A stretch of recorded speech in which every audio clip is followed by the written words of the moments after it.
Hello बच्चों, आशा करता हूं आप सब लोग बहुत बढ़िया होंगे और मन लगा के पढ़ाई कर रहे होंगे। पादप वृद्धि व विकास के पार्ट 3 में बच्चों आप सब लोगों का बहुत बहुत स्वागत है। जैसा कि बच्चों आपको याद होगा, पिछले लेक्चर में हम लोग इथिलीन हार्मोन की बात कर रहे थे। हमने इथिलीन हार्मोन की डिस्कवरी यानी खोज की बात की थी कि कैसे कोजिन्स वैज्ञानिक ने इथिलीन हार्मोन की खोज की थी, और फिर हमने एक विशिष्ट लक्षण देखे थे इथिलीन हार्मोन के कि पादपों के वो कौन से हिस्सों में संश्लेषित होता है। सभी बूढ़े जीर्णता दर्शाने वाले पादप भागों में वो निर्मित होता है और मीथियोनिन अमीनो अम्ल से ही संश्लेषित होता है। ठीक है, तो इथिलीन हार्मोन के अपन ने खोज यानी डिस्कवरी और विशिष्ट लक्षणों की बात कर ली थी। आज हम क्या बात करेंगे भाई? इथिलीन के कार्य की प्रभाव के। तो आज हम किसकी बात करेंगे बच्चों? इथिलीन हार्मोन के कार्य की प्रभाव।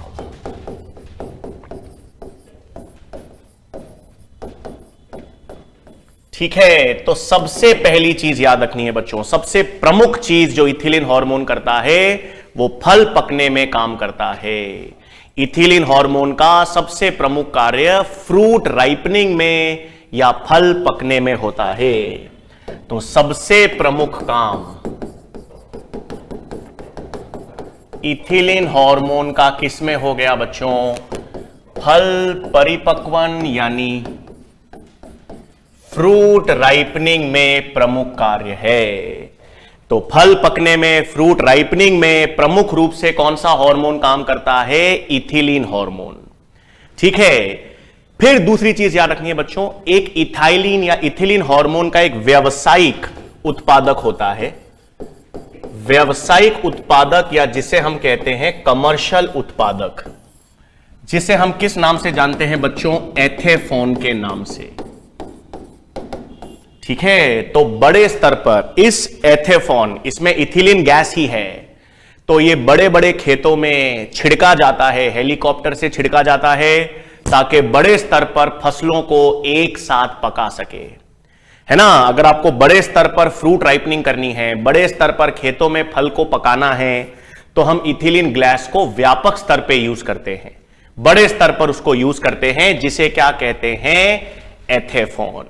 तो इथाइलिन का कमर्शियल उत्पादक क्या कहलाएगा बच्चों? एथेफोन, जो बड़े स्तर पर फल को पकाने में यूज किया जाता है। तो प्रमुख कार्य क्या हो गया बच्चों इथिलीन का? Fruit ripening. फिर दूसरी चीज क्या याद रखनी है, सबसे इंपॉर्टेंट, इथिलीन हार्मोन को आप कैसे याद रखोगे? आप याद रखोगे इथिलीन हार्मोन वो हार्मोन है जो बुढ़ापे की ओर अग्रसर करता है पादप को, है ना। सारे पुराने पत्ते जो हैं, पुराने फल हैं, पके हुए फल हैं, पुराने पादपों के हिस्से हैं, इथिलीन उसमें संश्लेषित होता है। इसका मतलब इथिलीन हार्मोन जो है वो ही प्रमुख हार्मोन है जो जीर्णता को प्रेरित करता है, विलगन को प्रेरित करता है ना भाई। तो इसे हम कहते हैं प्रो एजिंग हार्मोन। मतलब ये हार्मोन जो है वो किसको? जीर्णता, जिसे हम क्या कहते हैं बच्चों? सेनेसेंस, और विलगन को प्रेरित करता है। जीर्णता में भी किस तरह से? एक सेकेंड, आप इसको कैसे याद रखोगे बच्चों? एक सेकेंड। तो फलों के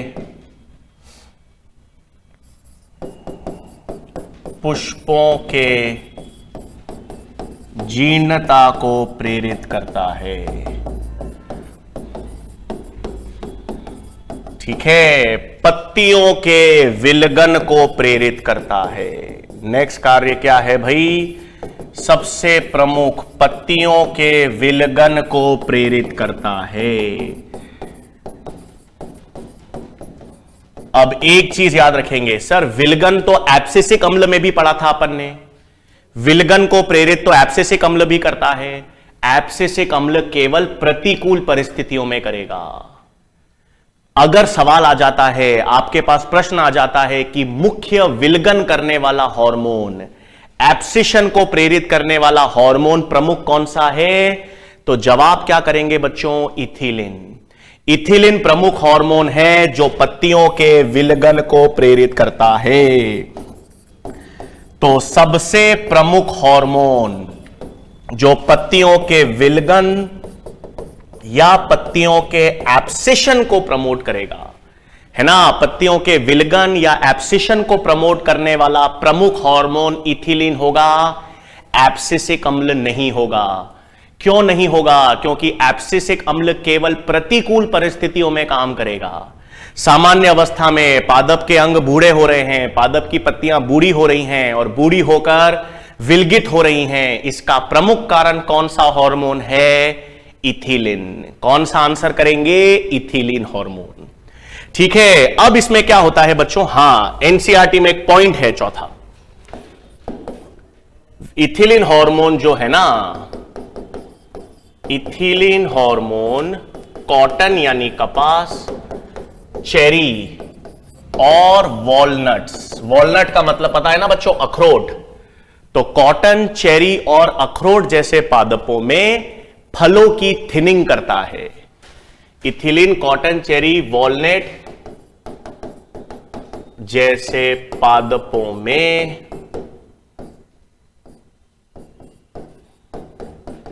फलों की थिनिंग करता है।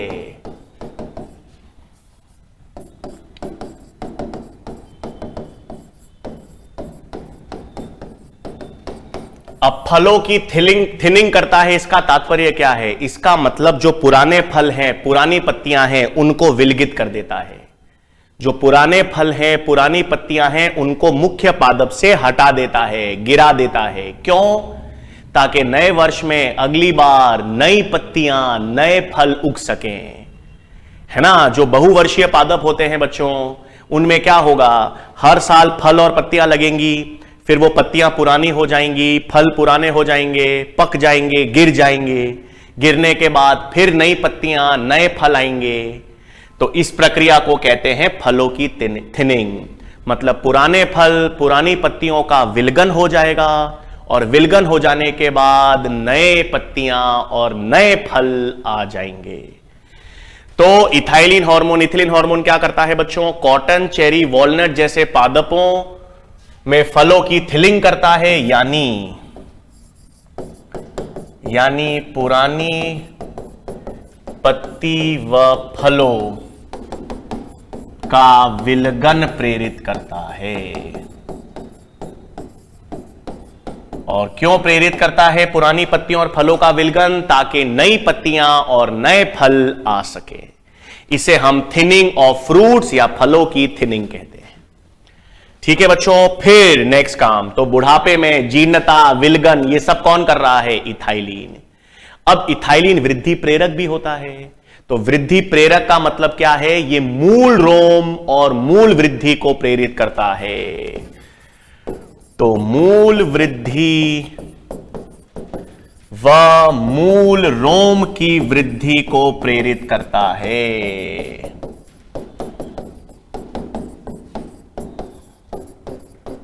है ना। तो अपन ने कहा था वृद्धि संदमक तो है, लेकिन संदमक के साथ साथ ये वृद्धि प्रेरक भी होता है। तो वृद्धि प्रेरक कैसे है? ये मूल वृद्धि को और मूल रोम की वृद्धि को प्रेरित करेगा। ठीक है, फिर खीरे में, खीरे यानी कुकुम्बर में, ठीक है, खीरे को हम क्या कहते हैं बच्चों? कुकुम्बर। खीरे या कुकुम्बर में मादा पुष्पन को प्रेरित करता है।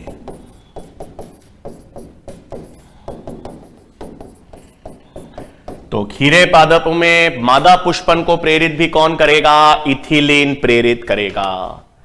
फिर क्या करेगा? मूंगफली में, पीनट्स में बीज अंकुरण को प्रेरित करता है। तो पीनट्स यानी भाई मूंगफली में बीज अंकुरण को प्रेरित करता है। ठीक है, आलू में, पटेटो ट्यूबर्स में स्प्राउटिंग को प्रेरित करेगा। पटेटो ट्यूबर में स्प्राउटिंग का प्रेरण करता है। फिर पाइनएप्पल और आम में, पाइनएप्पल और मैंगो पादपों में पुष्पन को भी और पुष्पन के साथ फलों के निर्माण को भी समकालित करता है। एक ही समय पर पुष्प और फल दोनों लग जाए पाइनएप्पल और मैंगो में, तो वो कौन करेगा? Ethylene hormone. तो क्या करेगा भाई? पाइनएप्पल और मैंगो में पुष्पन व फल निर्माण को समकालित करता है। मतलब एक ही समय पर पुष्पन और फल निर्माण हो, उसको कौन करेगा? Ethylene hormone. अब ऑक्सिन हार्मोन में हमने पढ़ा था बच्चों, पुष्पन पाइनएप्पल में पुष्पन ऑक्सिन भी करता है और पाइनएप्पल में पुष्पन इथिलीन भी करता है। तो आंसर कैसे करेंगे? सुन लेना। अगर पाइनएप्पल में केवल पुष्पन पे सवाल आए, पाइनएप्पल में फ्लावरिंग या पुष्पन कौन प्रेरित करेगा, तो आंसर ऑक्सिन कर देंगे। लेकिन पाइनएप्पल में पुष्पन के साथ साथ फलों के निर्माण को समकालित एक ही समय पर कौन प्रेरित करेगा? तो पुष्पन और फल दोनों की बात हो तो आप आंसर क्या करोगे? Ethylene hormone. पुष्पन के साथ साथ फल निर्माण दोनों साथ साथ करना हो पाइनएप्पल में, तो आंसर करेंगे इथिलीन। और केवल पाइनएप्पल में पुष्पन की बात हो तो आंसर क्या करेंगे? ऑक्सिन। ठीक है। फिर आखिरी में भाई जो जलमग्न चावल के पादप हैं, वो पकने के बाद जल की सतह पर आ जाते हैं ना, उसमें भी किसका रोल होता है? इथिलीन हार्मोन का। तो ये क्या करते हैं? जलमग्न चावल के पादपों में पीटियोल वृद्धि करते हैं। तो ये सभी कार्य किसके हो गए बच्चों? इथिलीन हार्मोन के। सबसे प्रमुख कार्य तो क्या हो गया? फल पकना। फल पकने में और बुढ़ापे की और पादपों को भेजने में इथिलीन हार्मोन है ना। पादपों में जीर्णता हो रही है, जीर्णता को प्रेरित करना है, विलगन को प्रेरित करना है, फल पकाना है। सब पुराने भागों में बुढ़ापा या जीर्णता प्रेरित इथिलीन हार्मोन करेगा। और जीर्णता में देरी कौन लाएगा? जीर्णता का विरोध कौन करेगा? पादपों को तरुण ज्यादा यंग कौन रखेगा? साइटोकाइनिन बताया था। ठीक है बच्चों, तो ये सभी कार्य आपको किसके याद रखने हैं? इथिलीन हार्मोन के। तो पादप हार्मोन्स जो पांचों प्रकार के थे बच्चों, वो हम पढ़ चुके हैं। ऑक्सिन के बारे में, जिबरलिन्स के बारे में, साइटोकाइनिन के बारे में, वो वृद्धि प्रेरक हार्मोन्स थे। एब्सिसिक अम्ल मुख्य विरोधी हार्मोन है, इथिलीन भी मुख्य विरोधी हार्मोन ही है। जीर्णता में काम कर रहा है, विलगन में काम कर रहा है, तो मुख्य वृद्धि संदमक हार्मोन ही है।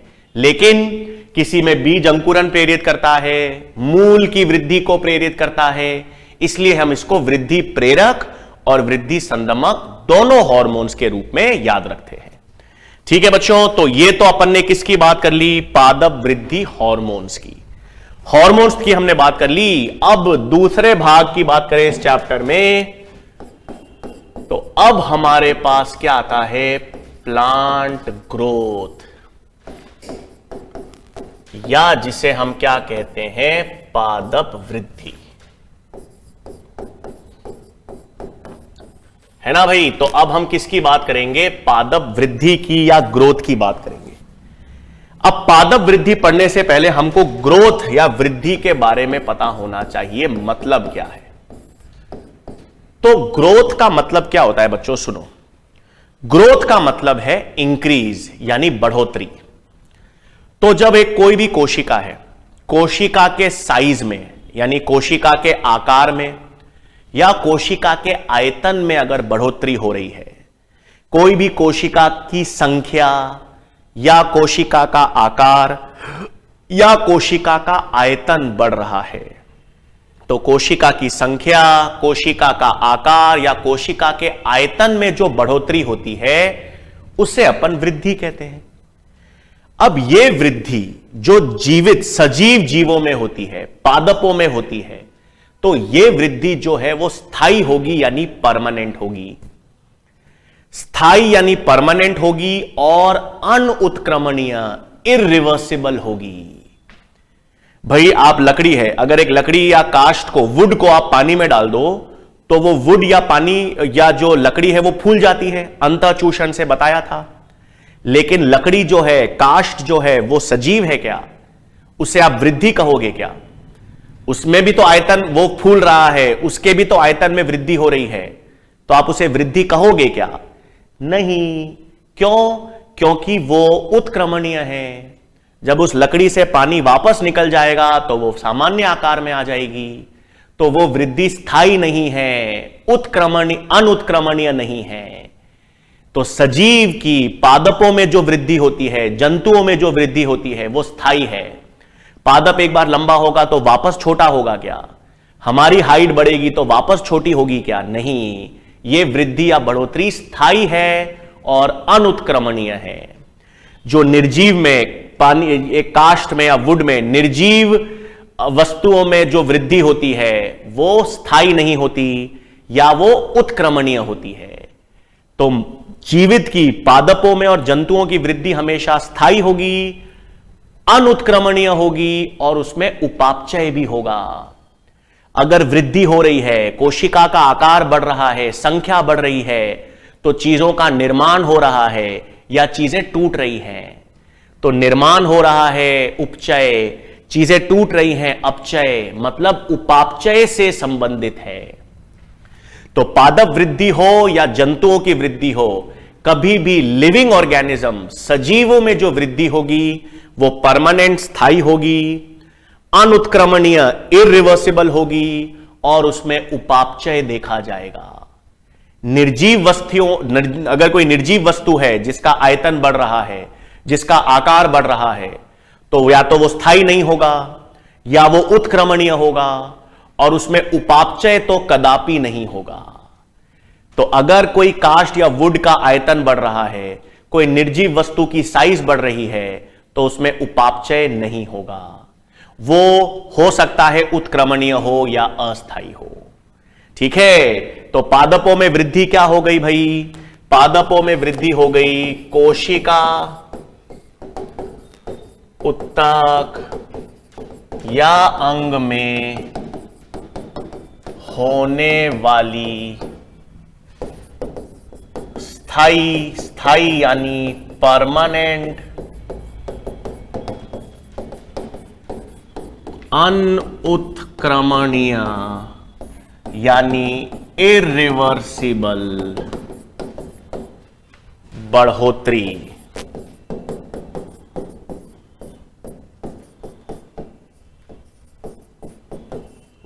वृद्धि कहलाती है ना? तो कोई भी पादप कोशिका हो, कोई भी पादप उत्तक हो, कोई भी पादप अंग हो, अगर उसमें स्थायी अनुत्क्रमणीय बढ़ोतरी हो रही है, बढ़ोतरी हो रही है, होने वाली बढ़ोतरी किसमें? उनके उत्तक कोशिका या अंग में स्थायी या अनुत्क्रमणीय बढ़ोतरी, उसे क्या कहेंगे? वृद्धि या ग्रोथ कहेंगे। और इस वृद्धि में क्या होगा? उपापचय सम्मिलित होगा, है ना? इस वृद्धि में क्या सम्मिलित होगा बच्चों? उपापचय, या जिसे हम कहते हैं मेटाबॉलिज्म सम्मिलित होगा। तो इस वृद्धि में क्या सम्मिलित होगा बच्चों? उपापचय या मेटाबॉलिज्म सम्मिलित होगा। चीजें क्या होंगी? या तो टूटेंगी या चीजें निर्मित होंगी। तो उपापचय की प्रक्रिया किसमें देखी जाएगी? इस वृद्धि में देखी जाएगी।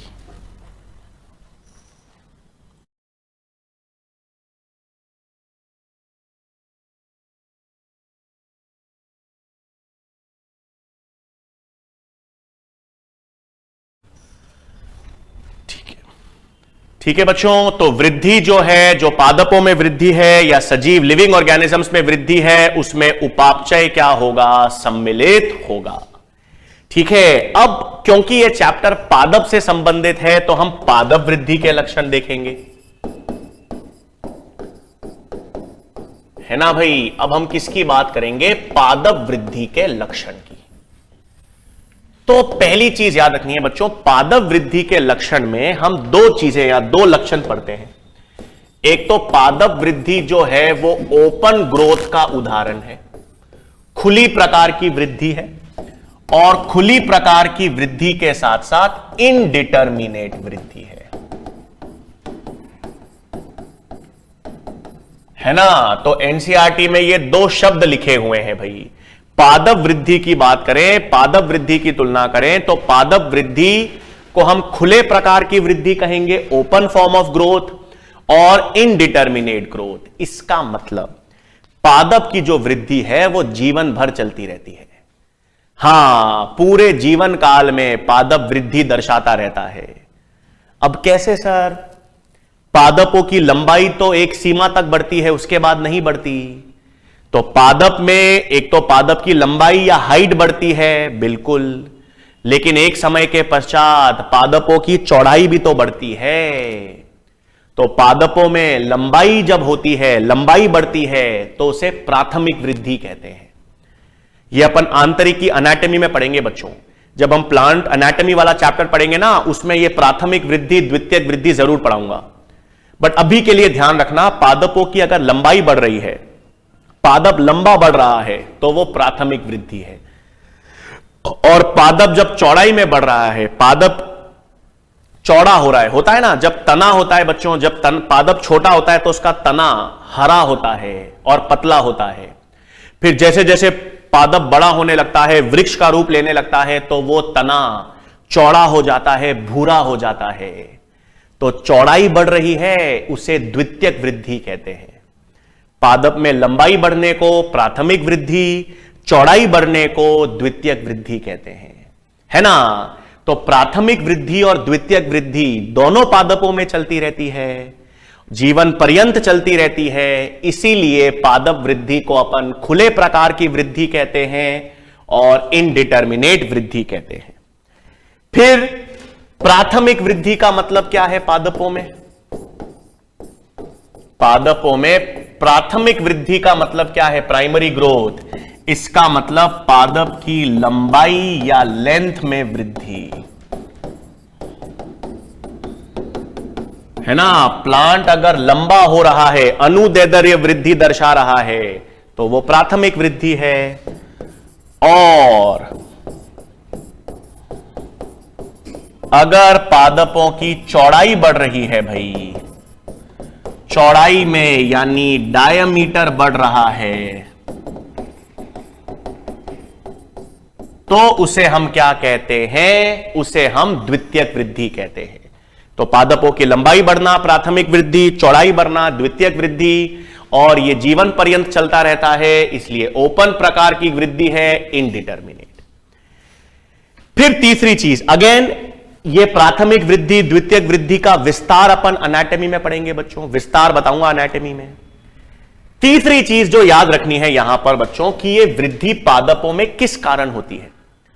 पादपों की लंबाई बढ़ती है, पादपों की चौड़ाई बढ़ती है, तो इसमें कौन सी कोशिका या उत्तक काम करते हैं?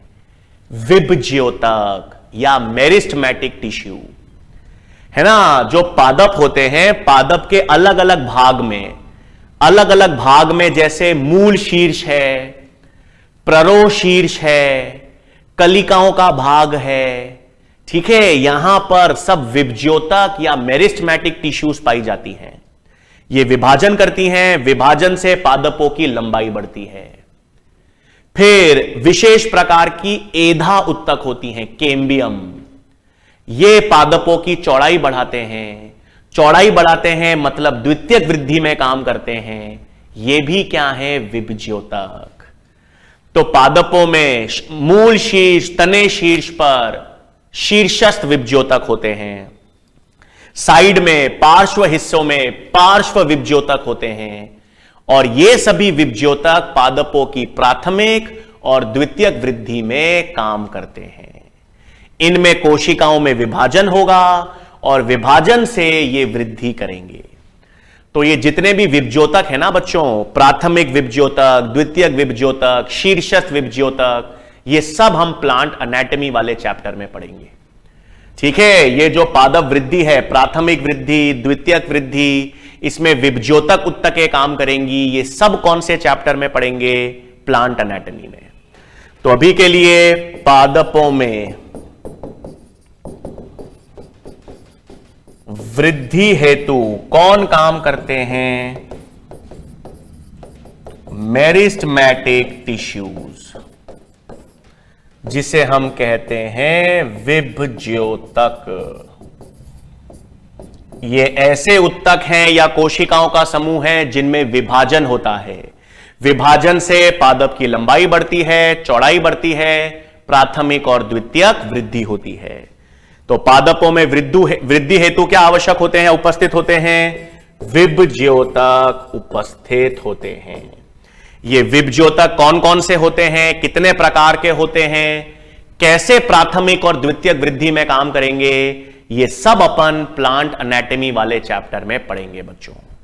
तो अभी के लिए यहां पर क्या पता होना चाहिए? पादप वृद्धि के दो लक्षण, खुले प्रकार की वृद्धि है, इनडिटर्मिनेट वृद्धि है, क्योंकि जीवन भर चलती रहती है, पूरे जीवन पर्यंत पादप में वृद्धि होती रहती है।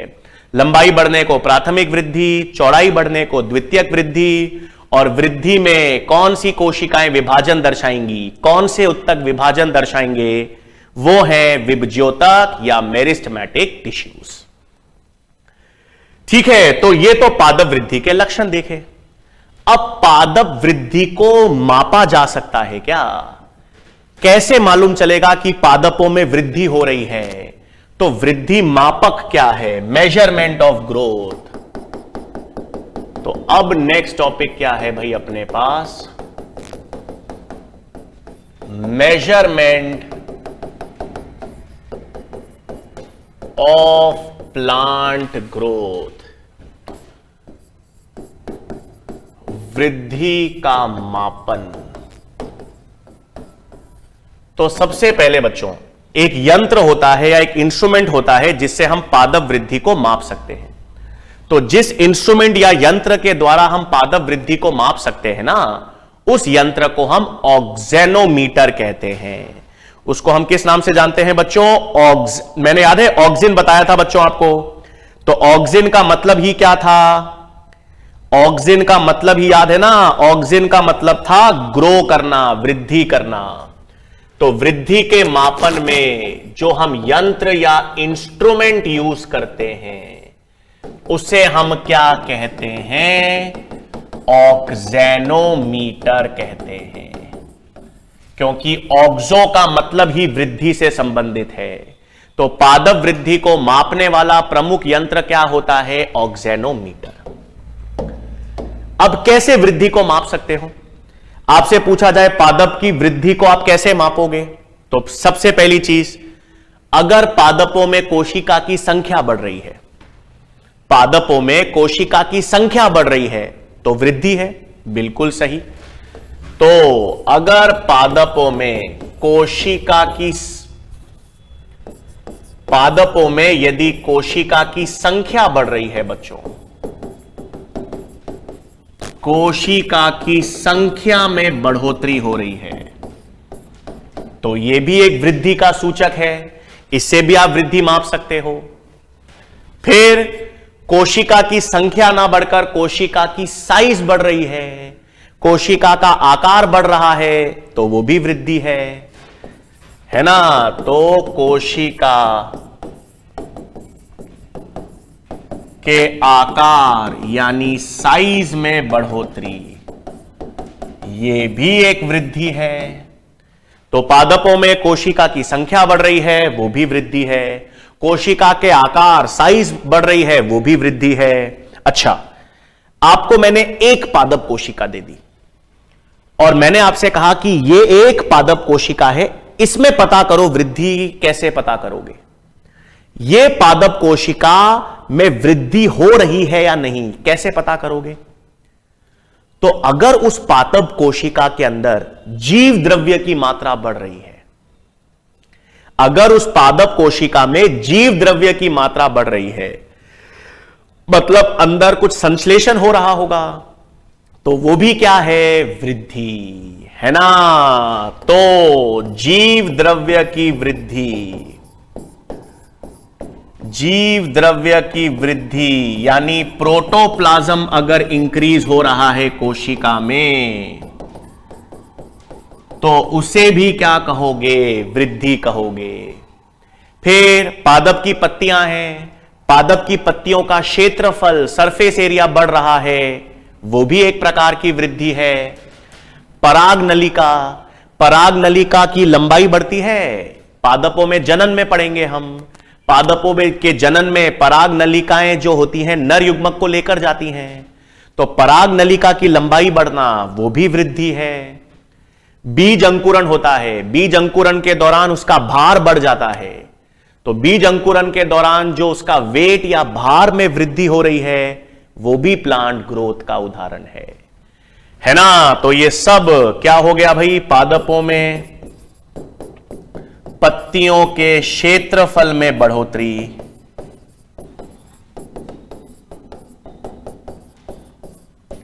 ठीक है। फिर पराग नलिका की लंबाई में बढ़ोतरी,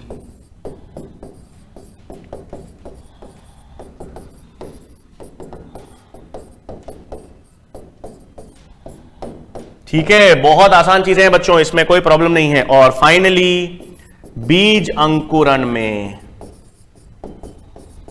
भार की बढ़ोतरी,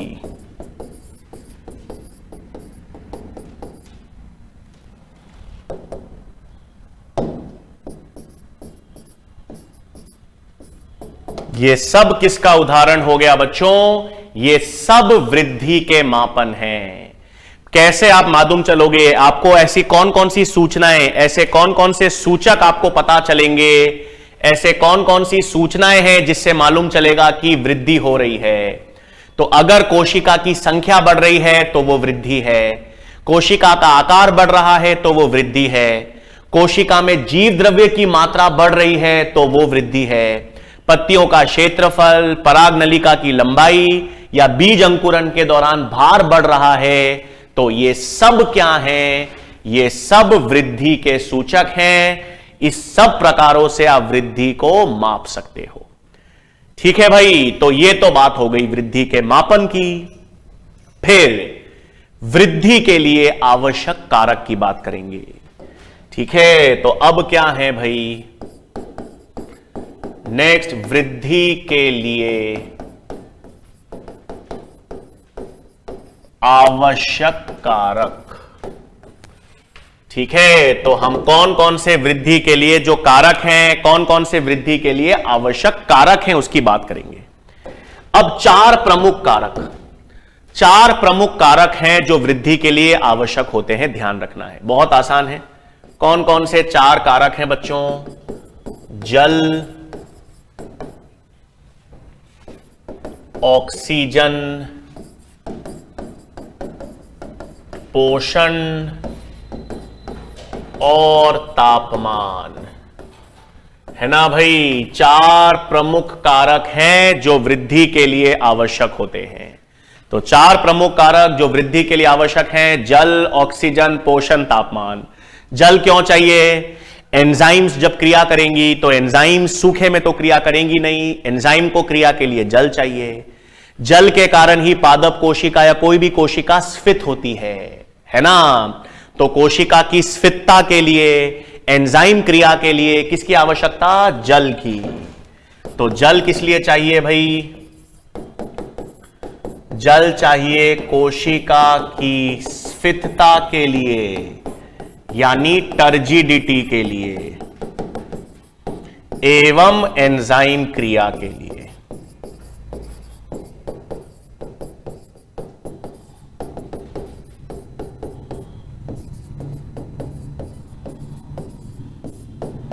है ना। तो कोशिका की स्फीतता के लिए, एंजाइम क्रिया के लिए कौन आवश्यक है? जल आवश्यक है। ऑक्सीजन क्यों चाहिए? श्वसन के लिए। ऑक्सीजन किसके लिए चाहिए? कोशिकीय श्वसन के लिए, एटीपी उत्पादन के लिए। तो ऑक्सीजन की आवश्यकता किस लिए चाहिए भाई? ऑक्सीजन की आवश्यकता कोशिकीय श्वसन एवं एटीपी उत्पादन के लिए। तो कोशिकीय श्वसन और एटीपी उत्पादन के लिए क्या चाहिए? ऑक्सीजन। पोषक तत्व क्यों चाहिए? जीव द्रव्य के संश्लेषण के लिए। तो जीव द्रव्य के संश्लेषण के लिए पोषक तत्व चाहिए और तापमान, इष्टतम तापमान चाहिए एंजाइम्स की क्रिया के लिए, है ना? क्योंकि बहुत अधिक तापमान होगा या बहुत कम तापमान होता है तो एंजाइम की क्रिया कम हो जाती है या घट जाती है। तो इष्टतम तापमान किस लिए चाहिए भाई? एंजाइम क्रिया के लिए। ठीक है, तो बहुत आसान है भाई, इसमें कोई नई चीज नहीं है। 4 प्रमुख चीजें आपको पता होनी चाहिए। 4 प्रमुख चीजें जो वृद्धि के लिए आवश्यक होती हैं: जल, ऑक्सीजन, पोषण और तापमान। ये चारों चीजें आपको वृद्धि के लिए आवश्यक होंगी। ठीक है, अब भाई, हां, अब इंपॉर्टेंट चीज यहां से चालू है। अब नेक्स्ट आपको याद रखना है बच्चों, ग्रोथ जोन्स, वृद्धि के क्षेत्र पादपों में।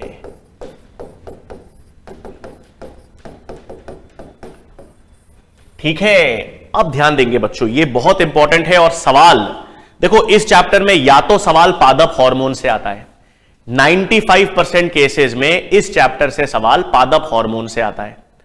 और अगर 5% संभावना हो तो वो 5% संभावना इन ग्रोथ के क्षेत्रों से आ सकता है। ठीक है, तो ग्रोथ जोन या वृद्धि के क्षेत्र क्या हैं? अब वृद्धि के क्षेत्र समझने के लिए अपन क्या करते हैं बच्चों, एक मूल शीर्ष लेते हैं। समझने के लिए मैं एक जड़ का या मूल शीर्ष का भाग लेता हूं बच्चों। कैसे? इधर एक सेकेंड।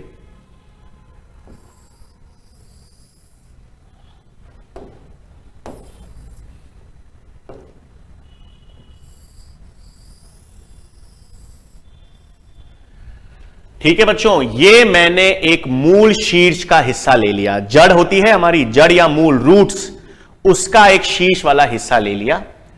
इसलिए लिया है क्योंकि इसमें मेरे पास 3 भाग होंगे। हां, भाग ए, भाग बी और भाग सी। ठीक है, ये मैंने एक क्या लिया है बच्चों, मूल शीर्ष। मूल शीर्ष जिसे मैं अंग्रेजी में कहता हूं रूट एपेक्स। मूल शीर्ष का एक भाग लिया है। किस लिए लिया है? ताकि अपन वृद्धि के क्षेत्र को समझ सके।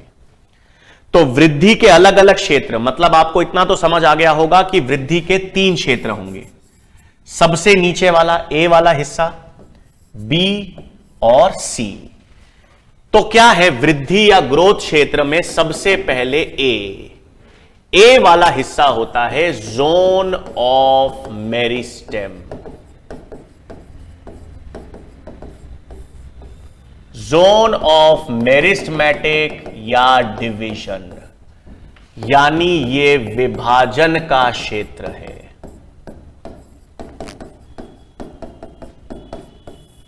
ठीक है, जोन ऑफ मेरिस्टेमेटिक डिवीजन यानी इसे कहते हैं विभाजन का क्षेत्र।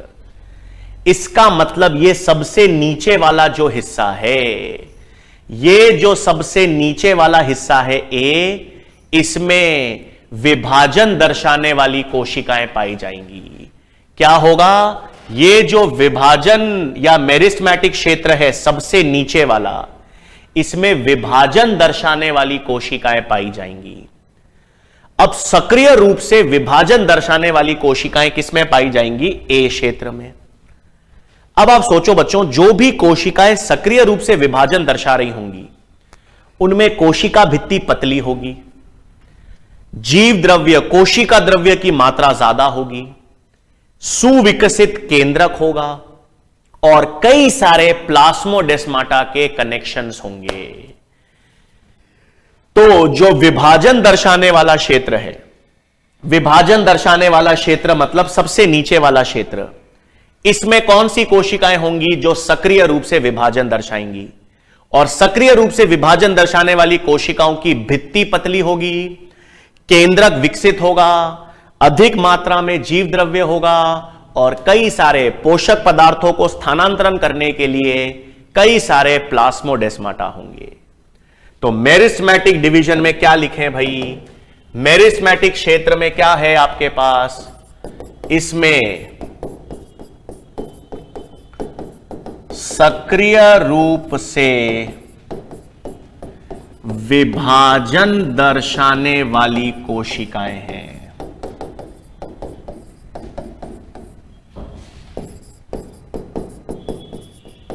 है ना? और जो सक्रिय रूप से विभाजन दर्शाने वाली कोशिकाएं हैं, क्या क्या लक्षण होंगे बच्चों? सबसे पहले उनकी भित्ति जो है वो पतली होगी, केंद्रक सुविकसित केंद्रक वेल डेवलप्ड न्यूक्लियस होगा, अधिक मात्रा में कोशिका द्रव्य होगा और कई सारे प्लास्मोडेस्माटा कनेक्शंस होंगे। अधिक संख्या में क्या मिलेंगे बच्चों? अधिक संख्या में प्लास्मोडेस्माटा। तो सबसे पहले सबसे नीचे वाला क्षेत्र हो गया विभाजन का क्षेत्र। फिर विभाजन के क्षेत्र के ऊपर चलें, विभाजन के क्षेत्र के ऊपर चलें, बी वाला हिस्सा, वो है दीर्घीकरण का क्षेत्र, है ना? तो अब सेकंड क्या आ गया? बी। उसे कहते हैं, अंग्रेजी में तो कहते हैं बच्चों जोन ऑफ एलोंगेशन, और उसे हिंदी में कहते हैं दीर्घीकरण का क्षेत्र। ठीक है। अब दीर्घीकरण का क्षेत्र क्या होगा? इसमें कोशिकाओं की साइज बढ़ेगी।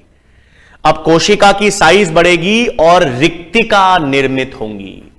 कोशिकाओं के अंदर रिक्तिका का निर्माण होगा, वैक्यूल्स का, और कोशिका का आकार बढ़ेगा। तो इसमें क्या होगा भाई? एक सेकेंड,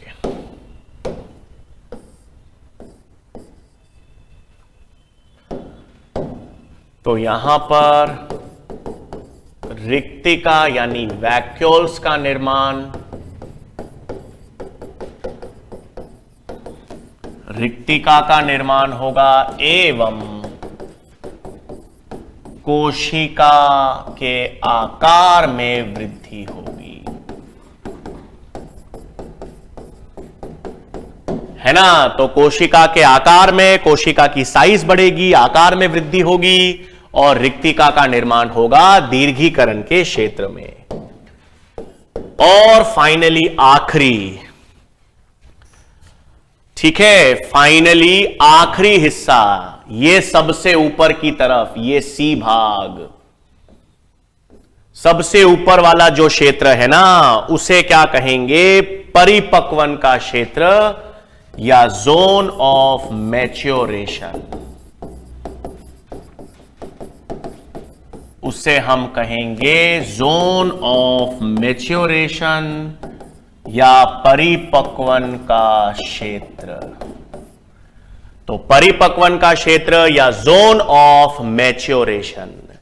अब परिपक्वन का क्षेत्र या जोन ऑफ मैच्योरेशन में क्या होगा? सुनो, सबसे नीचे वाले भाग में, सबसे नीचे वाला भाग विभाजन का था, जहां पे कोशिकाओं की संख्या बढ़ रही थी, सक्रिय रूप से विभाजन हो रहा था। उससे ऊपर वाला क्षेत्र दीर्घीकरण का क्षेत्र है, कोशिकाओं की साइज बढ़ गई। अब सबसे ऊपर वाला जो भाग है, इसमें कोशिकाएं विभाजन नहीं करेंगी। अब वो कोशिकाएं विभाजन नहीं करेंगी, वो एक निश्चित कार्य दर्शाएंगी। इसका मतलब परिपक्वन के क्षेत्र में विभेदित कोशिकाएं होंगी। कैसी कोशिकाएं होंगी? विभेदित कोशिकाएं। विभेदित कोशिकाओं का मतलब जो विभाजन नहीं करती, एक निश्चित कार्य दर्शाती है। तो यहां पर इस क्षेत्र में कौन सी कोशिकाएं होंगी बच्चों? विभेदित कोशिकाएं उपस्थित। विभेदित कोशिकाएं उपस्थित, जिसका मतलब ये नॉन डिवाइडिंग सेल्स हैं, इनमें विभाजन नहीं है लेकिन एक निश्चित कार्य दर्शाती हैं। ठीक है, तो ये वाला हिस्सा कौन सा है? Zone of maturation. अच्छा, अब कि जिस तरह का, सुनो, जिस तरह की ये कोशिकाएं कार्य दर्शाएंगी, हर एक कोशिका का एक निश्चित कार्य होगा, तो जिस तरह का कार्य एक कोशिका दर्शाएंगी उसके अनुरूप ही उनमें रूपांतरण होगा। जैसे कोशिका भित्ति मोटी होगी या पतली होगी, कितनी मोटी होगी, जीव द्रव्य की मात्रा कितनी ज्यादा या कितनी कम होगी, कोई और प्रकार का रूपांतरण होगा या नहीं, यह सब कौन तय करेगा? भित्ति अधिक मोटी है या कम मोटी है, जीव द्रव्य में कोई रूपांतरण है या नहीं है, किसी अलग प्रकार की लक्षणों की जरूरत है या नहीं है, यह कौन निर्धारित करेगा? कोशिका का कार्य। जैसे जाइलम है, जाइलम का काम क्या है बच्चों? पानी को खींचना। वाष्पोत्सर्जन अपन ने पढ़ा था ना रसारोहण में। रसारोहण में पानी और खनिज जाइलम के द्वारा जा रहे थे, तो जाइलम को ऋणात्मक रूप से पानी खींचना है, तो उनकी भित्ति इलास्टिक और मोटी होगी और उनमें जीव द्रव्य बिल्कुल नहीं होगा ताकि पानी आसानी से ऊपर चढ़ सके। तो इनमें ये जो भित्ति का रूपांतरण है, जीव द्रव्य का रूपांतरण है, ये किस आधार पर तय हुआ? उनके कार्य के आधार पर तय हुआ। तो यहां पर क्या होगा भाई? यहां पर कोशिका भित्ति की मोटाई यानी थिकनिंग, जिसे आप हिंदी में कहते हो स्थूलन, जीव द्रव्य रूपांतरण देखा जाता है ना। तो इन कोशिकाओं में ये कोशिकाएं किस प्रकार का कार्य दर्शाएंगी? जिस प्रकार का कार्य दर्शाएंगी उस आधार पर कोशिका भित्ति के स्थूलन होंगे, उस आधार पर जीव द्रव्य का रूपांतरण देखा जाएगा, है ना। जैसे जाइलम की जो ट्रैकीड्स होती हैं, वाहिनिकाएं, तो जाइलम की वाहिनिकाएं जो हैं उनमें जीव द्रव्य है ही नहीं, जीव द्रव्य नहीं होता और इलास्टिक मोटी भित्ति होती है ना। तो जाइलम की वाहिनिकाओं में इलास्टिक मोटी भित्ति और जीव द्रव्य नहीं होने का क्या फायदा है? इसी कारण वो जल को खींच पाते हैं। भाई खींचता तो वाष्पोत्सर्जन है, लेकिन जल ऋणात्मक दाब में ऊपर जा रहा है, इसलिए क्योंकि वाहिनिकाओं में कोई जीव द्रव्य नहीं है और भित्ति भी इलास्टिक है, तो इस कारण जल आसानी से ऊपर पहुंच पाता है। तो वापस देखें भाई, क्या बात की अपन ने? हमने बात की है वृद्धि क्षेत्र की, इंपॉर्टेंट। ठीक है, वृद्धि क्षेत्र की अपन ने इंपॉर्टेंट बात की। विभाजन वाला क्षेत्र, विभाजन वाला क्षेत्र कौन सा था? विभाजन का क्षेत्र सबसे नीचे वाला, उसके बाद एलोंगेशन दीर्घीकरण वाला क्षेत्र बी उससे ऊपर, और परिपक्वन यानी मैच्योरेशन वाला क्षेत्र सबसे ऊपर। जो सक्रिय रूप से विभाजन दर्शाने वाली कोशिकाएं हैं वो विभाजन क्षेत्र में होंगी, उनकी भित्ति पतली, केंद्रक विकसित, अधिक मात्रा में कोशिका द्रव्य और प्लास्मोडेस्माटा होंगे। उससे ऊपर जो एलोंगेशन दीर्घीकरण वाला क्षेत्र है उसमें कोशिकाओं का आकार बढ़ेगा, रिक्तिका निर्मित होंगी, और सबसे ऊपर वहां पर विभाजन नहीं होगा, विभेदित कोशिकाएं होंगी जो निश्चित कार्य दर्शाएंगी, और कार्य के आधार पर उनमें जीव द्रव्य रूपांतरण और कोशिका भित्ति के स्थूलन देखे जाएंगे, है ना बच्चों। तो यह अपन ने किसकी बात कर ली भाई? वृद्धि के क्षेत्र की बात कर ली। ठीक है, अब वृद्धि के क्षेत्र की बात के बाद नेक्स्ट हमारे पास आता है ग्रोथ के प्रकार। या जिसको हम वृद्धि के प्रकार,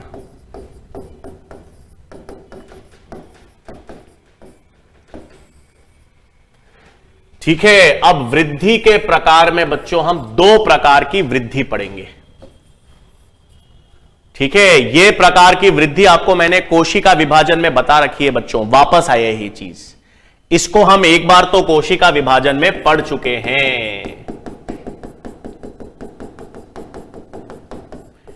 एक एरिथमेटिक ग्रोथ जिसे अंकगणितीय वृद्धि कहते हैं बच्चों, और एक होती है हमारे पास एक्सपोनेंशियल ग्रोथ, चरघातांकी वृद्धि कहते हैं,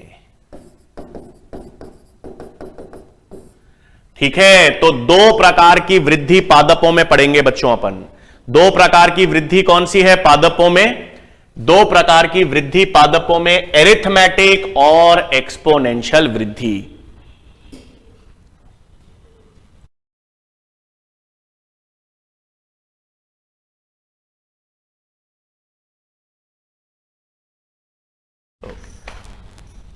तो वृद्धि बच्चों पादपों में कितने प्रकार की है? दो प्रकार की वृद्धि है, एक एरिथमेटिक वृद्धि और एक एक्सपोनेंशियल वृद्धि होती है। यह हमने कोशिका विभाजन में पढ़ा हुआ है। सुनो कैसे याद आ जाएगा आपको। यह मान लो एक कोशिका है बच्चों, अब इस कोशिका में विभाजन होगा, ठीक है। इस कोशिका में विभाजन होगा तो ये कोशिका विभाजन करके दो कोशिकाएं बनाएंगी। एक कोशिका में विभाजन हुआ, विभाजन होकर कितनी कोशिकाएं बनी? दो कोशिकाएं। अब इन दोनों में से एक कोशिका विभाजन नहीं करेगी। इनमें से अब दोनों कोशिकाएं विभाजन नहीं करेंगी, दोनों में से एक ही कोशिका विभाजन करेगी। तो एक कोशिका ने विभाजन करके दो कोशिकाएं बनाई। अब ये पहली कोशिका तो विभाजन करेगी नहीं, एक कोशिका में तो विभाजन नहीं होगा, केवल एक ही कोशिका में होगा। तो वो कोशिका विभाजन के द्वारा दो कोशिकाएं बनाएंगी। अब इसने दो कोशिकाएं बनाई, फिर एक कोशिका में विभाजन नहीं होगा, फिर एक कोशिका में विभाजन नहीं होगा। तो आगे चलकर फिर एक ही कोशिका विभाजन करेगी। तो अब क्या हो गया? पहली दो कोशिकाएं तो विभाजन करेंगी नहीं।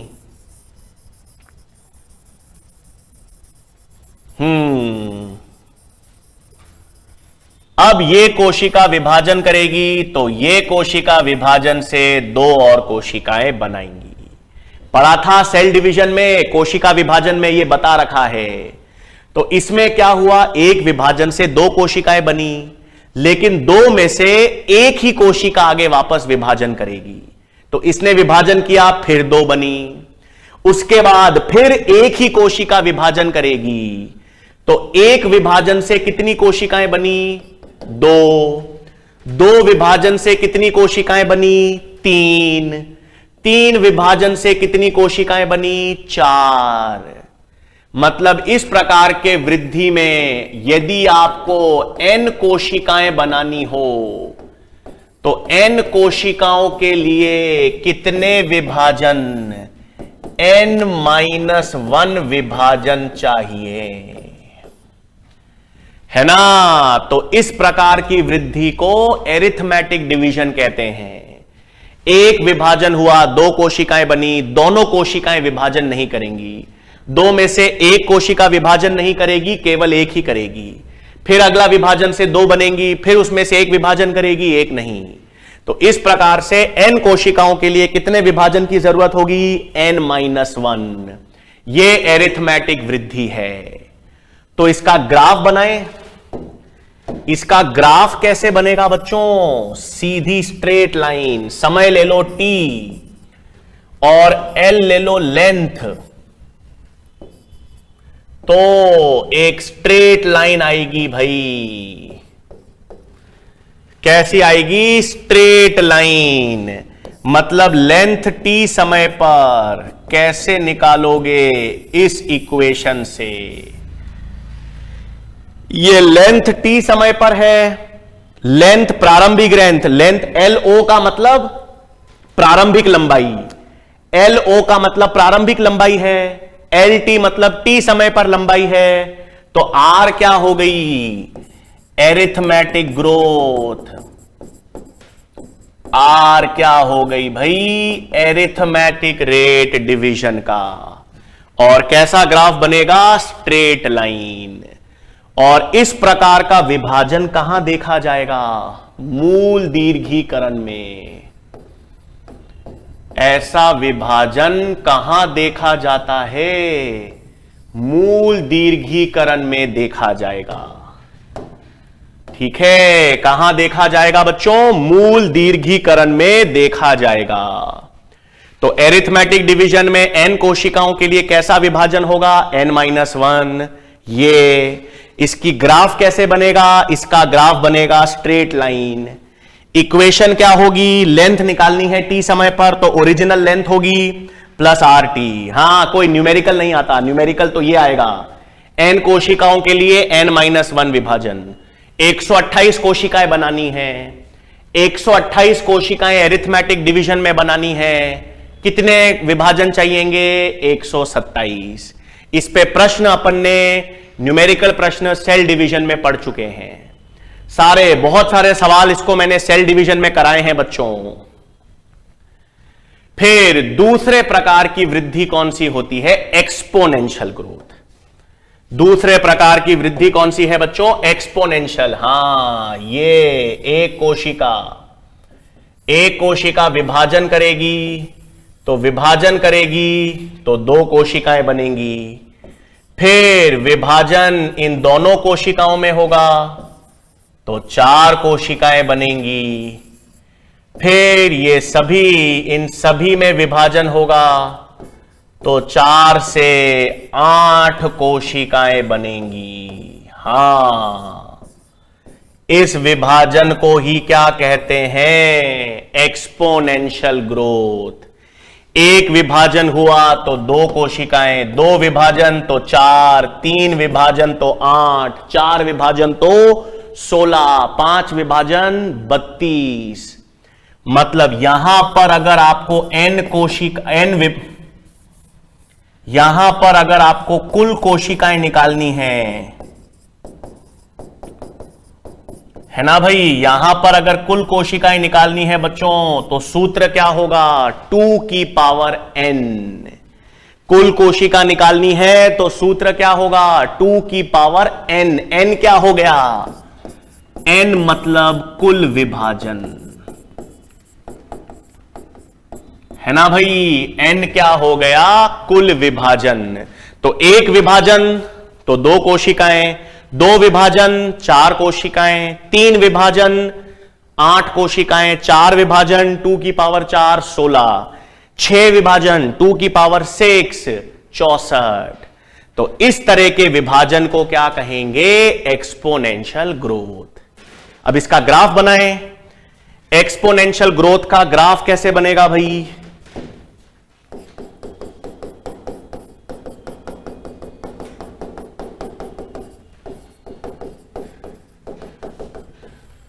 तो एक्सपोनेंशियल ग्रोथ का अगर हमको ग्राफ बनाना हो, t समय पर, यहां पर मैंने W ले लिया, मतलब भार, वेट, तो इसमें बच्चों S आकार का ग्राफ बनेगा। कैसा ग्राफ बनेगा? S आकार का सिग्मोइड ग्राफ बनेगा भाई। कैसा ग्राफ बनेगा? S आकार का, S शेप का सिग्मोइड ग्राफ। अब ये सिग्मोइड ग्राफ में बच्चों देखो 3 अवस्थाएं हैं। सबसे पहले तो लैग अवस्था आएगी, फिर आपके पास एक्सपोनेंशियल अवस्था आएगी, सर्वाधिक वृद्धि वाली, और फिर स्टेशनरी अवस्था, स्थायी अवस्था।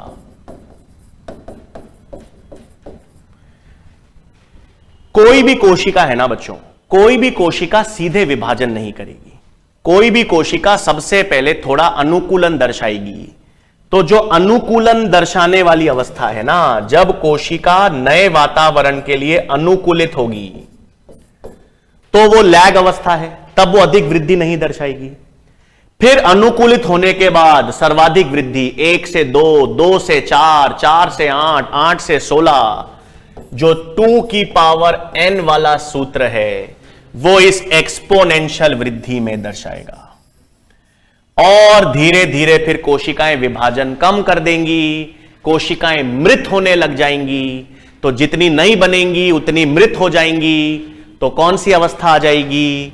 स्टेशनरी अवस्था। जितनी नई कोशिकाएं बनेंगी उतना वापस मरने लग जाएंगी। तो कौन सी अवस्था आ जाएगी? स्टेशनरी अवस्था। और इसका जो इक्वेशन है वो होता है ये, इसमें एक्सपोनेंशियल डिवीजन है ERT। कौन सा डिवीजन आ गया बच्चों? एक्सपोनेंशियल डिवीजन है, ERT वाला डिवीजन होगा। और ये कहां देखी जाएगी? इस प्रकार की वृद्धि सभी जीवों में यह वृद्धि होती है। हम तो पादपों में पढ़ रहे हैं, लेकिन पादपों के अलावा जंतु पूछा जाए, जीवाणु पूछा जाए, कवक, कोई भी लिविंग ऑर्गेनिज्म है, हर लिविंग ऑर्गेनिज्म, सामान्यतः हर पादप कोशिका इसी प्रकार का विभाजन दर्शाएगी।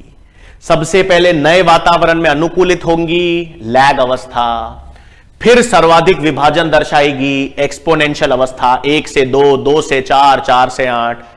फिर जितनी नई कोशिकाएं बनेंगी उतनी मरने भी लग जाएंगी। तो मृत्यु दर और नए निर्मित होने की दर बराबर हो जाएगी, स्टेशनरी फेज। तो इस प्रकार की वृद्धि सभी जीवों में देखी जाएगी, पादप हो, जंतु हो, कवक, जीवाणु, सभी में यह प्रकार की वृद्धि देखी जाएगी। और यह वृद्धि कब? एरिथमेटिक वृद्धि केवल मूल दीर्घीकरण में एक ही जगह देखी जाती है बच्चों। केवल जब मूल दीर्घीकरण होगा तो यह एरिथमेटिक वृद्धि होगी पादपों में, बाकी सभी में एक्सपोनेंशियल वृद्धि ही देखी जाएगी। है ना बच्चों? तो आई होप आज तक का सिस्टम क्लियर होगा। आज अपन ने किन चीजों की बात की है बच्चों? सबसे पहले तो इथाइलिन हार्मोन बाकी था, हमने उसके कार्य देखे। फिर पादप वृद्धि के लक्षण देखे हैं, बेहद आसान चीजें देखी आज तो हमने पादप वृद्धि की परिभाषा देखी, पादप वृद्धि को कैसे मापा जाता है ये अपन ने देख लिया, वृद्धि के लिए आवश्यक कारक जो चाहिए वो अपन ने देख लिए। फिर इंपॉर्टेंट वृद्धि के क्षेत्र देखे अपन ने, 3 प्रमुख क्षेत्र जो वृद्धि के थे वो देखे। और फाइनली वृद्धि के प्रकार अपन ने देख लिए। 2 मुख्य प्रकार हैं, एरिथमेटिक और एक्सपोनेंशियल वृद्धि हमने देख ली है। ठीक है बच्चों, आज हम यहीं तक करेंगे। फिर नेक्स्ट लेक्चर में फिर हम लोग एब्सोल्यूट और रिलेटिव ग्रोथ रेट देखेंगे और दीप्तकालिता की बात करेंगे, फोटो पीरियोडिज्म की। ठीक है बच्चों, तो इसी तरह से मन लगा के पढ़ते रहिए। नेक्स्ट लेक्चर में इस चैप्टर को आगे कंटिन्यू करेंगे। Thank you very much.